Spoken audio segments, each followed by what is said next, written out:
К 1 сентября в Тонском районе будут открыты две новые школы. Школа в селе Тогуз-Булак рассчитана на 225 ученических мест. Сейчас 25 рабочих проводят в двухэтажном здании отделочные работы. Эту школу местные жители ждали с 2019 года. Строительство здания началось в 2019 году, но потом деньги не выделялись, поэтому нам пришлось остановить работы. Финансирование возобновилось в 2022 году. Мы прикладываем все усилия, чтобы завершить строительство к 1 сентября. Школа на 350 ученических мест строится и в селе Карако. Здание начали возводить еще в 2014 году, пока не прекратилось финансирование.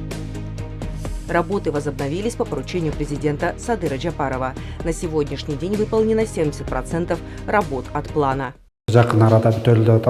Мы планируем завершить строительство в ближайшее время. Уже начались внутренние отделочные работы. Снаружи ведется благоустройство территории, укладка бетона. К 1 сентября по всей стране в эксплуатацию сдадут 23 школы, сообщают в Госагентстве архитектуры, строительства и ЖКХ. До конца года в Кыргызстане будет завершено строительство 100 школ.